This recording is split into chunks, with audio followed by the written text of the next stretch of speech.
Hello. It is Shiny Revelry reveal night. So we get to see all the cards here. And this is kind of one of my favorite fades to do set predictions for, because even though I'm not going to be playing Pocket on my channel for the most part, I do participate in a lot of Pocket discussion, and so I like to see where I land at the end of the day and see if my predictions end up being correct. And I think this set's more interesting than the previous set, somehow, even though I think it's also weaker power level. But let's just go ahead and get started with the Weavile, Kakuna, and Beedrill line. I think that these are really solid because we had this Beedrill before that only does 70 damage, but it's honestly not a bad attack. String Shot is good for stalling, and then I don't think the other Weedle was anything interesting. Yeah. So, having a basic Pokemon that, if you're going second, can search out another Pokemon from your deck is really strong.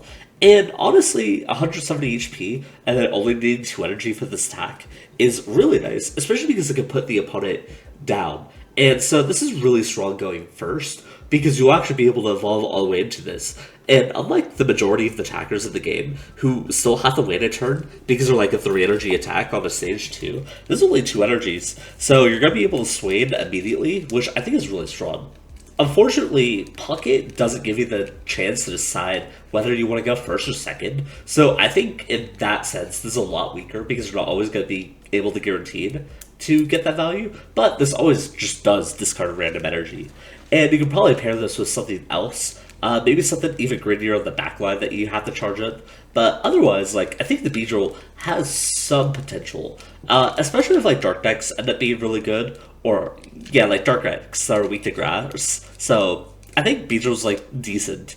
And we've already seen some grass stuff succeed, like Executor. So maybe it's just, Beedrill, and then you put a Celebi on the bench and start charging energies up on that after. With Pinsir here, this is really not that strong, just because of 3 energies that only do 90 damage 50% of the time, and then sometimes it does more, but we just have so many better ways of scaling damage inside of grass that if you're going to commit this many energies to a Pokemon, you might as well put them on the Celebi and get, more value out of that.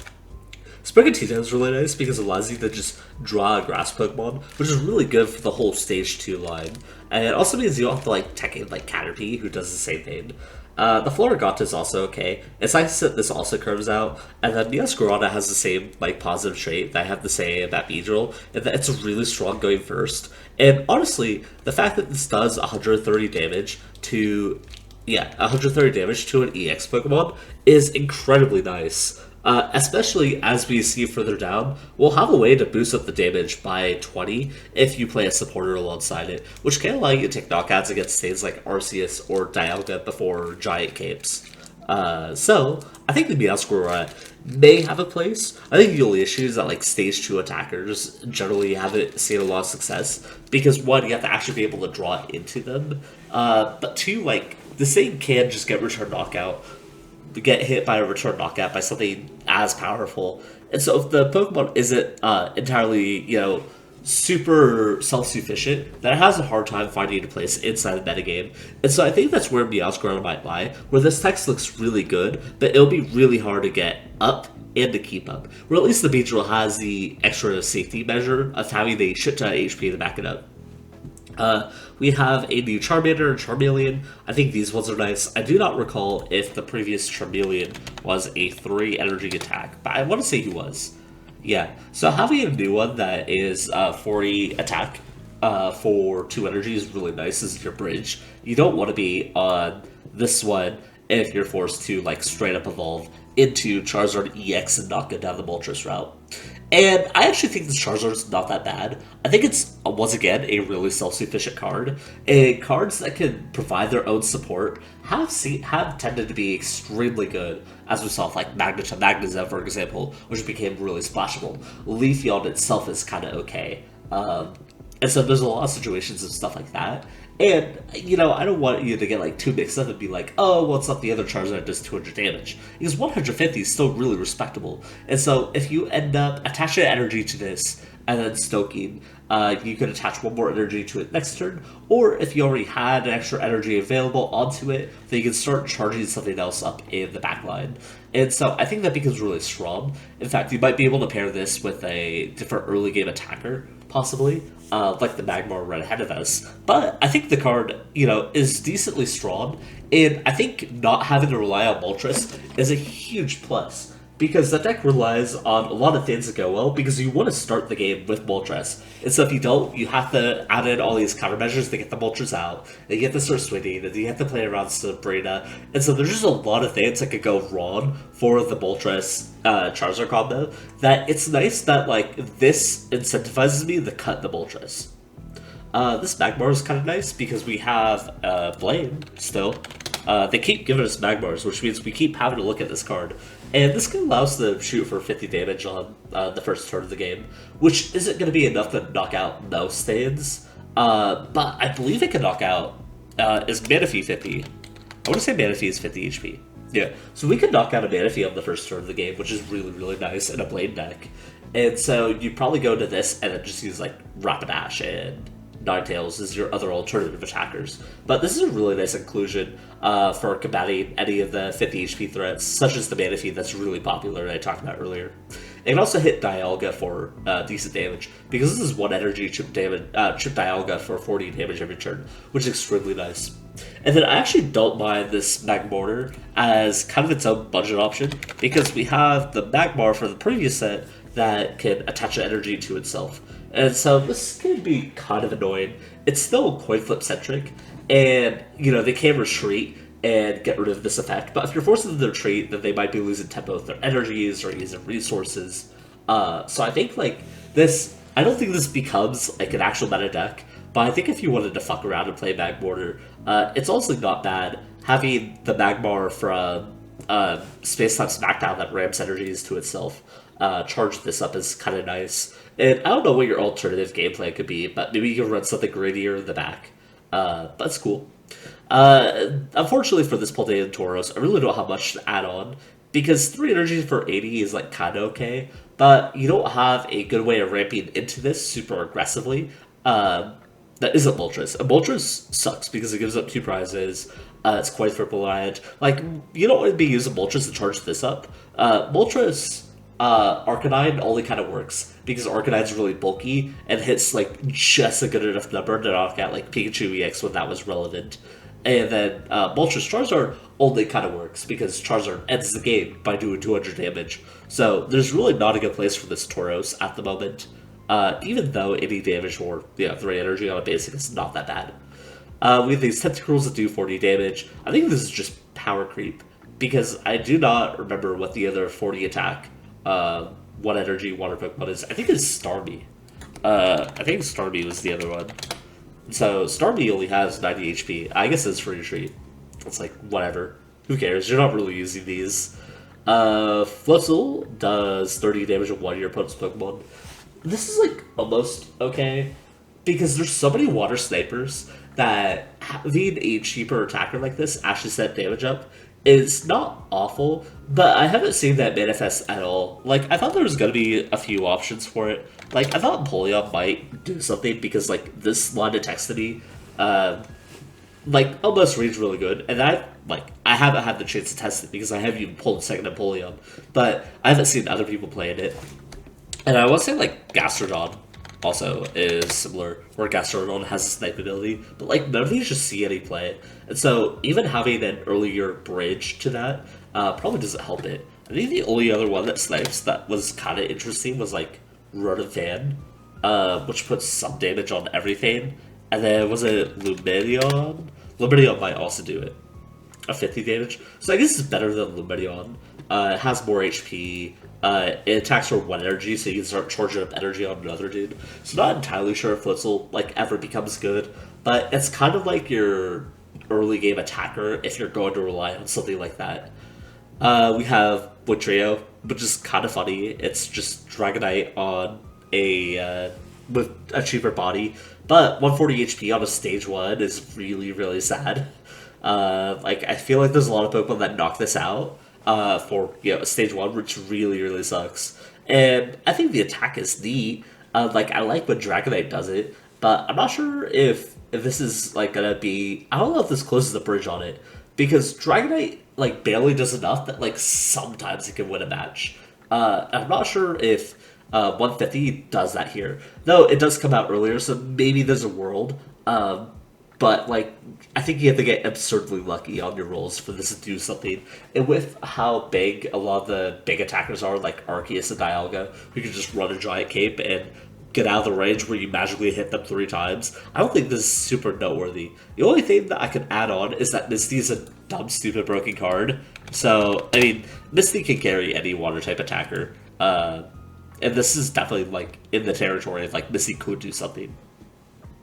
We have Dodonzo, Tatsugiri, and so the Tatsugiri gives it for your treat, and then this does, a bunch of damage, but it has a nice HP value.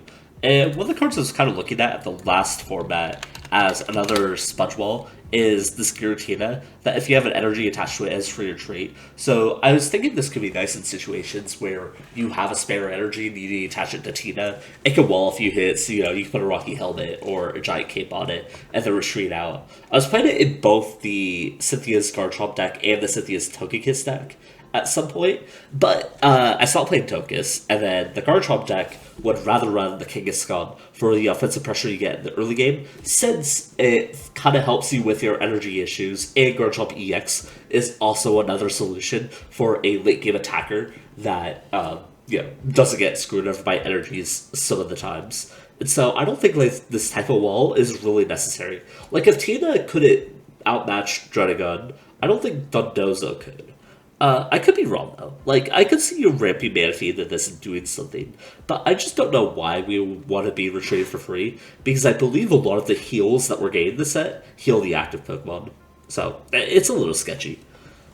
We also have Pikachu EX, which does 150 damage, and also this asshole's a little annoying.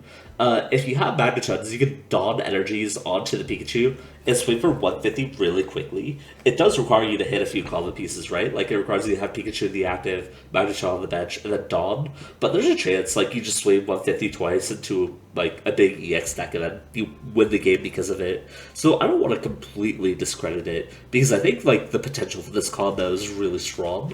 I just, I think it's something that we'd have to play in a test to see how strong and consistent it is. Voltorb sucks, and Electrode also sucks. Coin Flip to do any is really bad. We have other options to do any damage for 2 energy in other places. The Pachirisu also seems really strong, though. This could be another way that you charge up the Pikachu. So instead of just having Magneton on, you can have Pachirisu charge up this Pikachu as well. Or, if you don't do that, you can charge up maybe a Pachirisu EX on the bench. So you definitely have a lot of strong options. Even attaching to, like, Zapdos EX, which I don't know if people are still playing basic electric piles. But, I mean, this is, like, not a bad Pokemon to be ramping energies onto. Because flipping 4 coins and gain an average of 100 damage, but sometimes you swing for 150 or higher, is a really strong. And so I think this card is, like, definitely really strong for, like, any of the Pikachu piles. I don't know if this is just, like, double Pachirisu, double Magneton, and these Pikachus as a deck, or if it just goes into, like, old Pikachu EX and is just another starter for, like, Zapdos and Pikachu shenanigans. We have this Palma, and it kind of has a weird ability because, like, they want to hit you to get the effect off, which, first off, is kind of sketch. Like, Druddigon only gets away with it because it's a basic, and it has a shit ton of HP. But, like, if we're looking at Drud, Drud has 100 HP, so it's only 40 less than this. It is a basic. So this is not the effect that you're, like, hoping for. And so, what am I trying to say?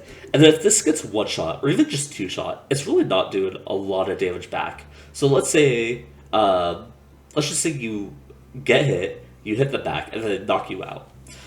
Which could be a situation that happens, right?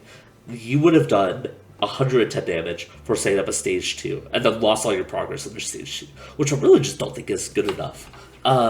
It just doesn't fit anywhere, too. That's kind of like my issue with, like, the Ascarada, where it's kind of good, but I don't exactly know where it fits. Maybe this just goes into, like, Executor pile, but, I think this one's a way harder sell than some of the other stage 2 Scrublos that we've seen so far.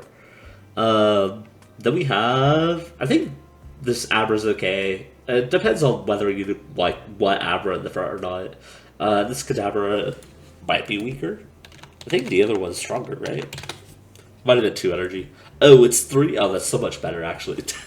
And then we have another... Okay, so what I'm kind of liking about the set is all the stage 2 so far, except for Charizard, whose gimmick is kind of different, have all been 2 energy attacks, which I think is good, because it's making going first a lot stronger, when I think so far going first has just been almost complete downside, outside of like dumb Misty high rolls. So I think the fact that all the stage 2s are being printed as 2 energy attacks is really, really nice. And then this does 20 damage to each of your opponent's Pokemon that has any energy attached. Is that good? What does that do? It doesn't scale. I think it's just weak. Because, like, we have other Pokemon that could do, like, some form of snipe damage, while also attacking the active. Like, I kind of mentioned the Apollyon earlier that I thought was maybe okay. I guess this is 3 energies and this is only 2. Do we have another Pokemon that just does, like, 80-20? I can't think of anything that is like that, like a Night Spear attack. But this is also like conditional snipe. So sometimes like this just isn't gonna work. I'm not sure this is too good. I think this is too conditional on your opponent doing specific things to get value out of it. All for setting all the way up to a stage 2, right? So I just don't think this is impactful enough where it currently is. It's kind of a cool effect, but it just doesn't do enough. Mr. Mime could high roll some bullshit. I've seen people play worse cards.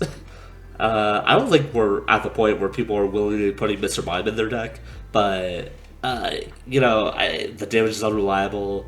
I think we have better Pokemon to be using. I'm just gonna say that's a no. I'm pretty confident people won't be playing Mr. Mime and big serious decks. Drifblim is another one of these like stage 1, 40 damage attacks. It's like whatever. Irritated EX is kind of nice. I don't know why I clicked on it for the first time. It allows you to take an energy from your energy zone and attach it. And this works going first. So, like I said earlier, what I think is really nice about the set is it's really encouraging you to go first, even though you don't get the choice, which makes it a lot more fair, I guess. And so going first here allows you to attach an energy to it. And then next turn you can raw attach, and then broken space again. And then you can use your attachment for turn and actually do the 130 damage attack, which I think is decently strong for a Pokemon that's super self-sufficient. And then after that, if they can't knock out the Tina, then you start putting the energies elsewhere and charging up some other attacker, which could just be like another Tina, right? I think the fact that it's super self-sufficient is an extremely nice buff, as opposed to something like Mewtwo, because this does just kind of have Mewtwo stats, right? It does hit for a little bit weaker, and also does damage to itself, but otherwise it kind of occupies the same role. And so even if you just ran this with like Gardevoir, for example, right, you're still probably getting to attack with Tina more consistently than you would with Mewtwo. I guess the difference now becomes, does that damage difference matter for Mewtwo? Which I'm not entirely sure about. But I think Tina will find a place somewhere. It kind of reads too good to like be bad. And you can do this behind a Druddigon too. So you get damage behind that as well. I think there's a lot of options for this card. I think it has the potential to be really strong. This Gimmighoul is pretty okay for when we get the Golden Joe. And then we have some new Machops and Machokes. I do want to go ahead and look at Machoke real quick, because I don't think I've ever played this card. I don't think these matter that much. I think you could run Pummel if you're a little bit of a cheeky bastard. And then for Machop, are these literally the same? Oh, this was lower retreat, which could matter, I guess. And let's look at the Machamps too, because I do not recall what previous Machamp did. Okay, that's just bad and vanilla. So it being a 2 energy attack on principle makes it better for me. And then you do more damage if you get 2 more energies attached. I don't think this is something worth ramping into. I mean, we don't have fighting type ramps, so it's not relevant, right? But I don't think this is something you want to commit all your energies on, because it's really not that bulky, right? Like 150 HP is fine, right? That's like RC stats, that's Tina stats. Like we talked about this already. But this is stage 2, which means it could take some damage already. I just don't see this being exceptionally great. I just even hit for like a number I'm like super hyped about. Like, oh, you get the hit for 120 after 4 turns. Yippee. 4 to 5 turns too. It's not screaming great to me. Hitmonlee, is this literally just... What's the difference between Hitmonlee and Hitmonchan? So we got... Are these literally the same? Is Scorpio asked me to look at the two pictures and tell me what the difference is? So I guess you just run whatever one you run, what, right? Um, I mean, Hitmonchan's playable, so... and then I've been looking at this Hitmonchan, I've been wondering if this is viable. Only because Lucario buffs the damage up on this to 110, and then we have other damage modifiers in Red and Giovanni that could possibly make it good. But I think getting 3 energies onto this for 90 HP is maybe a bit too sketch. Because like Pikachu EX kind of does the same thing, right? Where it's a basic that hits for a really fucking stupid number, but it does it a lot quicker. So even going second, it's attacking the second turn of the game. And even though this could go higher on a basic, it's still a lot of commitment. So I think like I'm gonna hold this card in the back of my head because I think there's a chance either somebody does something with this or it gets better down the line. But this is a card that reads almost Romney, but not quite there. And then we have Lucario EX, which I think is really bad. You know, as I was commentating on the stage 2s for having 2 energy attacks, this was a 3 energy attack on stage 1. It doesn't even do anything. I guess it's like better than Alakazam, but like, you know, I didn't give that card a lot of praise either. It's kind of like the Empoleon, like I said earlier. And that card didn't seem that great, and that card's in a color with a bunch of snipe in it, so I really don't have a lot to say. I don't think it's going to be very good. Color be shocked if it is. And then we have Flamigo for 2 fighting energies, is just 50 times 2. Which honestly is not that bad of a rate. Like 2 energies for 50 damage is okay. And sometimes you have roll 100. I just don't know what deck would run this because fighting has a lot of like good attackers you can be running. I think fighting is like one of the better types because you have like Hitmonchan and Hitmonlee. You have Marshadow. You have Aerodactyl as well. And then we have the Lucarios that do a bunch of damage. And then I know people have been running Rampardos as well. So, like, we have no limit to good fighting type Pokemon. I think out of all the slots, like, a fighting type Pokemon have it the hardest. Because they are, like, there's a lot of really good ones. And just not to mention, like, Primeape's also decently strong too. So, yeah, I don't think there's high hopes for Flamigo. Arbok doing 70 damage to 3 energies is kind of whatever. Woo. But I actually think the Clodsire and the Wooper have a chance. So it's nice that the Wooper can poison on his first attack. So if you go second this attacks, it poisons them and sets you up for a Venoshock the following turn. But even then, like, this attack normally sucks because we have a way to poison an opponent. But they gave us this Grafaiai, which is a coin flip poison, which is better than nothing. You know, I don't want to be, like, super pessimistic. But honestly, like, 160 is okay for a stage 1. It gives, like, you're going to be surviving quite a bit, I think. And you're pretty high up there in terms of, like, things that you'll survive and hit. Like, this will survive Charizard attack, for example, which I think is, like, an okay benchmark that base yourself off of. It also survived Palkia, too. So, like, you're kind of in a good spot when it comes to HP. And the poison damage on top of this doing 120 damage is really nice. And if you curve this out against a basic deck, it'll be really strong. The only issue is that Arceus is a really strong card right now that you can put into basically anything. And the Arceus has this stupid text right here that says it can't be affected by special conditions, which means you can't poison it. So if you're playing against Arceus with the Clodsire, you're going to need some alternate win condition, which I don't really know what that is at this moment. But it kind of sucks that there's one really good deck that just has random anti-mine attack against it. So, you know, it is what it is. This is supposed to be all cards. Cool. And the Spiritomb seems okay. I mean, it's a decent attack for 1 energy. It maybe gets played somewhere, though. I do think we have better 1 energy dark type attackers. Like, we have the other Spiritomb that puts 10 on everything, I believe. This might be the best option that we have, actually, thinking about it. But I'm not going to think too hard about that. I think this card's probably okay. It's maybe playable. Definitely not the best option that we have, but it's still up there. It does 20 damage and slows the opponent down. And then, you know, if we're giving a rating Grafaiai, I think this card's, like, decently strong. It just sucks that the best card of the game, arguably, is completely immune to all this bullshit, even though we have, like, 3 different attackers that can benefit off of this. And then we have Ticket which is maybe the saddest card in the set. 30 energy, so does not abide to all the other rules that we're setting ourselves up with the other stage 2s. And then does 80 damage, and then you flip the coin, and then you do 80 more. I'd rather be playing Marowak. I know, like, for a lot of people, that's really, really low standards, right? Like, Marowak's not great for most people. I like Marowak, but that's because I'm not a count. But, like, this being, like, worse than Marowak, like, sure, you guarantee the 80 damage, but Marowak, most of the time, hits 80. So you're not really too concerned about that outcome. Like 75% of the chance you hit 80 damage, and then 25% of the chance you one-shot them for 180. I think maybe there's a tiny world where this has a chance. Like, you just dialogue a starter into this, and you charge up a ticket tag, and a ticket tag on the bench, and this guy's a lot of HP, and he lives throughout the game and wins. So, like, it has a chance just because, like, the damage is incredibly high, and you can always just get lucky. But I don't think it's super reliable, and it kind of sketches me out, so, not too high hopes on this guy. Referroom, Koi, prevent all damage. Oh, this is like Mag Mortar. Except, it puts it on itself.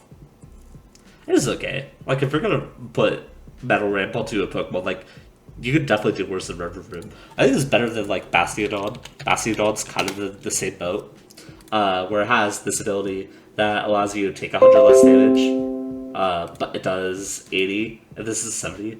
So this might just be a straight upgrade over the Bastiodon, only because you can set this up a lot faster, and your basic is actually searchable off the Pokeball, which for Bastiodon, that's not true. You do lose the opportunity of starting with Dialga 100% of the time, but, like, you're probably accepting that. You just run XP to maybe a Dawn somewhere, or not a Dawn, a Leaf. You'll be fine. And then we have this Goldingo, which I think is, like, really funny. It's just Celebi, but on a one-prizer. So if you just dial into this most of the game, maybe it just kills everything. It's kind of a deck I'm excited to mess around with. Like, I'm excited to use Dialga with all of these. I'm just not entirely sold on the viability, because, like, Arceus is so consistently strong at what it does. It, like, doesn't matter what else you, like, do. But, like, these are all, like, fine alternatives. Like, Tinker can maybe swing a game out of control. Reververb has the funny anti-damage skill. And then Goldingo can also, like, do funny coin flip stuff. So I think all of these are, like, acceptable attackers, but I don't think they're going to outmatch the raw consistency of Arceus, which I think is the biggest thing in Pokemon Pocket that gets rewarded, is if you played 100 games, how often are you going to achieve your game plan? That's why decks like Charizard, I think historically, like, even though they look really good on paper, don't do as well because they require so many pieces to come together and a little bit too much RNG to actually get their full setup. So even though the deck could hypothetically be really strong, it just doesn't have the consistency to get there, which is why we're seeing a lot of that. Or, it's just like Missy, who's consistently a fucking broken card. But yeah, but a small rant over. Raticate. Do I need to explain why vanilla damage beaters are bad? I hope not. We have Lickly Tough, which actually gets me a little excited, because once started heal 20 from the active Pokemon. We had a Shaman from Space Time, which I think was slightly too weak. I think healing 10 is not that great, even though it heals from all your Pokemon, it's a basic. It's kind of rough. And I think the Wigglytuff kind of changes that. The only issue is I don't know what to pair this with. Because with Shaman, you can throw it in as an easy one-of into, like, a Venusaur deck, for example. But I don't really know what to do with the Wigglytuff. I think maybe you could do, like, Wigglytuff inside of the Leafeon Glaceon deck. Because, can you even do that? Is it worth it? I don't know. It's weird, because you want both water energies on a Pokemon to heal with Irida, but you want to be a Grass-type Pokemon to get Erica. So, maybe you can just get away with just being one now, as Wigglytuff as, like, your additional option for healing, but it also does cut into your consistency a little bit. I think this card I'm optimistic on, because I like the healing strategies the most in Pocket, and I want them to succeed, but I'm not seeing exactly where this goes. My first thoughts are, like, maybe you just play this in Glaceon, or you play this in Leafeon, just because there's, like, two easy EX Pokemon that come to mind that both appreciate the healing aspect. But I don't have too much else to add on. Lincoln Ton is bad. 2 energy for 30 damage. What the fuck? I get this on Hitmonchan. Sorry, I get this on Hitmonlee for 1 less energy. And then Lickitung is, or Licky is also kind of gross. 30 for 70, disgusting. Bidoof is a potential better alternative depending on the situation. Also 70 HP too, which can kind of matter. And they're both that, so you're not paying the difference on the retreat cost. Which one is better? The early game, like, this one's better because it has more HP and lives more stuff. This one can maybe do something. I guess, like, the thing is that, like, oh, you're playing the Barrel EX, whose whole strategy is to heal, but you need 4 energies on it, which is really hard to get on. And so, I think, like, if it comes down to it, you probably want to end the game sooner than later, which is why Super Fail would probably be stronger, because you have the opportunity to, like, mana field the 2 different Bidoofs, and then one Bidoof uses Super Fade to bring something down super low, so this one could knock it out, and then maybe knock out the other thing before it gets returned knocked out. I don't know, but Barrel EX isn't really strong to me. We already have another basic normal type attacker that can receive any energy, and it swings for, you know, stupid amount of damage. I'm just gonna pull up the RC so people know what I'm talking about, in case they've been living underneath the rock. But I mean, this guy shoots for 130, which is so good. So good. This only doing 100 for more energy is rough. And then we have the Lopunny, which also seems bad. The bike doesn't seem that bad. So the bike swings for 20 damage initially, and then goes to 40. And so 40 constant damage is okay. We've seen it on Farfetch. Like, people play Farfetch and are acceptable with that. And so this is a basic Pokemon that can do that anywhere. It has slightly more HP for the drawback that it does, like, less damage on the first 30 you swing it. But, I mean, that's fine, right? This also has 1 retreat cost, so I think it occupies the same slots that, like, Kangaskhan would. Like, you appreciate Kangaskhan because he's bulky and he, like, threatens actual damage, so he's not entirely passive. And I think the bike fixes that. Like, I think I'd rather run bike over Kangaskhan in some situations, just because it was a lot less stressful on, you know, forcing me to swap out, or I feel like I get stuck in a Kangaskhan for too long while my opponent is doing some really greedy setup. So I think the bike is a perfect midpoint between, like, Farfetch and Kangaskhan that some decks will appreciate. Iono is a card that's really weird to me because you technically go -1 to play this, since you're only shuffling your hand into the deck and then drawing new cards, and then you also do it to your opponent, but I don't think that matters in most cases. I think, like, the fact that you reshuffle your opponent's hand will either be a random detriment or a random positive, but unlike red card, you're not going to have a point in the game where it's always going to be the best possible play. Like, if you need extra consistency, Streamer Girl seems fine. I'm sure the card will get run in some decks, but I don't think it's a card I'm particularly happy about. It's kind of how I feel like when I was playing Potions. Like, okay, well, it helps me get things more consistently, but it's still a negative value card. So if people have space for it, then it could be okay.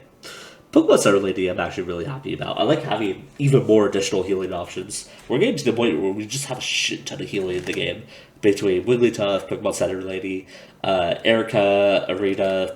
So there's a lot of good options out there. And I think Pokemon Center Lady might make it into some deck in the future. You know, probably a healing focus deck, like I said earlier. Red does 20 more damage to your active opponent's EX.